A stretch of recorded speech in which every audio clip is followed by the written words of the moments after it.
What's up guys? So in this video, I'm going to share with you 7 blogging mistakes that I made in my early days of blogging and show you what to do instead so you can avoid making the same mistakes. In fact, after I stopped doing blogging mistake number 3, our page views on our travel blog grew to over 500,000 views per month. Now, if you are new to this channel, I'm Anna Faustino, and together with my partner Tom, we're the founders of 2 successful blogs, AdventureNew.com and BloggingFastlane.com. Now, I've been blogging for 5 years now, and in those 5 years, I've made a ton of mistakes, some of which cost us thousands of dollars later on. Sadly, these were mistakes that we could have easily avoided if only we took the time to learn from others, which is exactly why I decided to create this video for you. So let's get to it. Blogging mistake number 1 is using a free blogging platform. Once upon a time, before I even started Adventure New, I had a travel blog which I wrote on for fun. Now, crazy enough, that blog started getting traction and people were showing interest. Now, the only problem was that I started that blog on a free blogging platform. So even if I wanted to make money from it, I couldn't. So if you want to start a blog, even if it's just a hobby blog for now, avoid platforms like Blogspot, Blogger, or WordPress.com. Instead, start a blog using WordPress.org with a blog hosting provider of your choice. Now, this combination is called a self-hosted blog, and this allows you to own and really monetize your blog down the line. Now, for blog hosting, we personally recommend Bluehost as they have the most affordable rates for beginner bloggers. In fact, they're so affordable that you can start a blog for as low as $2.95 a month. Now, considering your blog has the potential to bring in thousands of dollars every month, I'd say that $2.95 a month is pretty much a bargain. Now, at the end of the day, if you want your readers to trust the advice that you give in your articles, you have to look professional. And this is why self-hosted blogs are the way to go. So again, don't start a blog using a free platform. Instead, start a self-hosted blog using WordPress.org, which is free, plus get whatever hosting provider that you want to subscribe to. Now, doing so gives you so much flexibility to monetize your blog and will save you tons of time and money down the line. If you want to save over $180 in hosting fees, click the link in the description box below to get our discounted rate for Bluehost. Now, using our link gets you almost 63% off the blog hosting plans. Blogging mistake number 2 is starting a blog without a clear niche. Now, another common blogging mistake is starting your blog without a clear and well-defined niche. Now, there are already so many blogs out there, and casting your net wide just makes it 100 times harder to build and grow a successful blog. So if you want to stand out from everyone else, taking the time to find your blue ocean is crucial. Now, the blue ocean strategy is something we share with our students in our Blogging Fastlane course. Now, this is based around a concept in this book. Essentially, this is when you stay away from oversaturated markets, which they refer to as red oceans, where the competition is tough.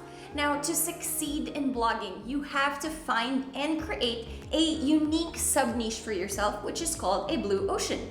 Now, think about it. Which blog is more likely to grow faster and succeed? A general travel blog that covers multiple destinations all over the world, or a niche travel blog focused around national parks in the US? Now, by going super specific and niche, you are making it easier for yourself to build an online tribe. Now, if you want to learn more about how to find your blue ocean, join our free training by typing www.bloggingfastlane.com/free training. Here, we walk you through our proven formula to help you find your blue ocean, as well as the changes that we made that helped us grow our blog into a 6-figure business. So again, as a recap, don't start a blog without having a specific, well-defined niche.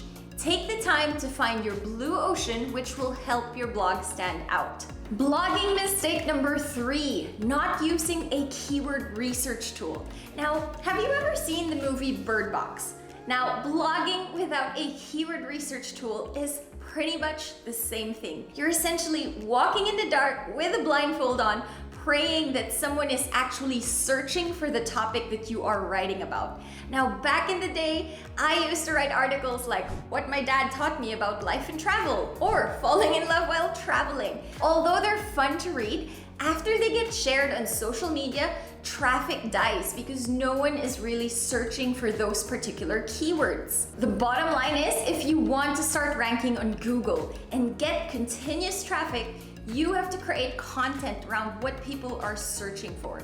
Now, doing proper keyword research allows you to do just that. I mentioned at the beginning of this video that as soon as we corrected blogging mistake number 3, our page views started skyrocketing. This is because at a glimpse, a good keyword research tool can tell you data ranging from how many people are searching for that keyword, how difficult it would be to rank for it, all the way down to how many backlinks are pointing to the articles that are already ranking. So the keyword research tool that we recommend is KeySearch due to how affordable it is. So if you want a detailed tutorial on how KeySearch works, I've made a video on it, so check out the link in the description box below. As a recap, again, don't just write articles for the sake of writing. Instead, take the time to do your keyword research and come up with a strategic content plan. Blogging mistake number 4, falling into the social media trap. Now, when it comes to blogging, social media plays a huge role because it allows you to easily connect with your tribe. However, when used incorrectly, social media can be a huge distraction. Now, this is what I like to call the social media trap. Now, the social media trap is when you end up spending too much of your time on social media without a clear purpose. In short, this is when you focus on things like likes, followers, and other vanity metrics instead of the things that really count. Now, so many blogs out there have thousands of likes and are social media famous, yet don't earn much from their blog. Rather than just wasting your time on various social media platforms, spend your time focusing on the things that will actually grow your blog, like content creation and SEO. So remember, don't fall into the social media trap and chase likes, followers, and other vanity metrics. Instead, focus your attention on things that will help you grow your blog. Blogging mistake number 5, neglecting SEO. Now, when I first started blogging, I made the mistake of neglecting SEO. I kept telling myself it's too difficult to learn and that I didn't really need it. Now, this was the most costly mistake I ever made. Why? Because I ended up wasting so much time writing articles that people would never read because no one could find it. Now, if you want your blog to truly thrive, you need to take the time to learn SEO. Now, SEO, or search engine optimization, simply means taking the time to learn how to optimize your writing in a way that sends context clues straight to Google. Now, what exactly do I mean by this? As much as I would like to imagine that Google is a cat sitting behind a computer screen deciding who gets in the first page of Google, it isn't. Google decides who to rank on the first page of its search engine based on a series of algorithms. Now, by taking the time to learn SEO, you are essentially equipping yourself with the skills to help the algorithm figure out what exactly your article is about and whether or not it's worth ranking on the first page. Rather than ignoring it completely, set aside intentional learning time to equip yourself with the necessary SEO skills. Now, while it may seem difficult at first, trust me, it will pay off in the long run. In our Blogging Fastlane course, we have an entire module dedicated to just SEO. It's complete with detailed instructional videos, demonstrations, and even SEO cheat sheets. Now, before our students start writing articles, we make sure that they go through this first module. Why? Because we don't want them to waste their time writing articles which they will have to redo later on. Now, taking the time to learn and master this skill set will mean that your blog can get consistent organic traffic. Now, if you want to learn more about SEO and how you can use it to increase traffic to your blog, make sure you subscribe to this channel where I share easy to understand tips and advice on everything blogging related. So as a recap, don't neglect SEO when you are just starting your blog. Instead, set aside intentional time to learn this skill. Okay, blogging mistake number 6 is not growing your email list. So when we first started blogging, so many people told us, build a list.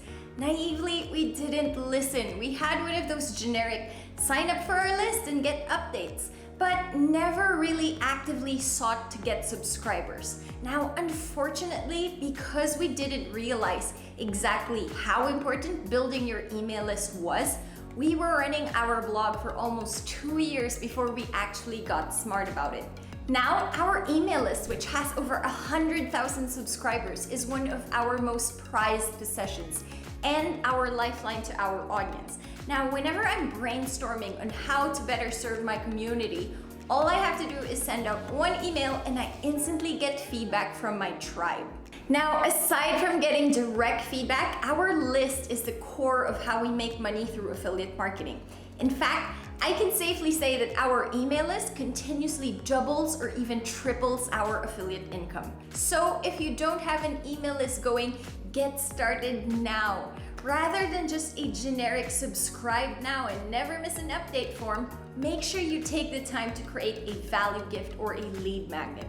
Now, value gifts are what we use to incentivize our readers to get on our email list. Now, we call it value gift because it means exactly what it's called. It's aimed to provide value. So whether you're giving them a free packing list, a diving ebook, or a free book on the best travel codes, you need to offer something in return for someone to give you their email address. Now, after they've become a subscriber, nurture and build a relationship through a series of automated emails. Now, by creating value gifts and nurturing your subscribers through the emails, you're not only growing your list, but you're also building trust amongst your subscribers. So again, don't neglect to build your email list right from the start. Instead, create value gifts and use email marketing to build trust with your subscribers. Blogging mistake number 7 is not surrounding yourself with a community. Now, last but not the least, the most common mistake I see bloggers make is not surrounding themselves with a supportive community. Oftentimes, when you have a goal that you want to achieve, the best way to make this goal happen is to surround yourself with like-minded people. Why? Studies show that people who hold themselves accountable to others are more likely to achieve this goal, increasing your chances of success by 95%. Think about it. If I wanted to lose weight, would it help if I surrounded myself with friends who often ordered in food and lazed around at night watching movies? Or would I benefit more if I started hanging out with people who ate healthily and exercised all the time? Now, the same thing goes for blogging. If you want to build a successful blog, you need to surround yourself with others who are doing the exact same thing. Oftentimes, a lot of people see other bloggers in similar niches and immediately think of them as competition. Now, this way of thinking is not the way forward. Instead, adopt a collaborative mindset. Actively seek out online communities for blogging and take the time to engage and learn from others. So if you find other bloggers who have similar blogging goals, you might even want to arrange a tight-knit mastermind group amongst yourselves to keep you accountable to whatever it is you want to accomplish. Now, we know how important community is and the impact that it can have in helping people succeed. Now, this is why we spend a lot of time and effort into growing our Blogging Fastlane community, specifically for our students. Now, in our community, anyone can ask any question that's blogging related. We have celebration threads, feedback threads, and even goal-setting threads, just as a way to motivate and keep each other accountable. Now, when we have a lot of our students in one place, we even throw pizza nights or virtual coffee mornings as a way to bring the community together. So surrounding yourself with people who are working towards the same goal and are rooting for your success is priceless. As a recap, don't isolate yourself and think of other bloggers as competition. Instead, adapt a collaborative mindset and surround yourself with an awesome community to learn from. So hopefully you enjoyed this quick rundown of the top blogging mistakes that I made. Now, have you done any of these mistakes before? Please leave a comment in the section below, and as always, hit subscribe if you want more useful blogging tips and advice. Bye!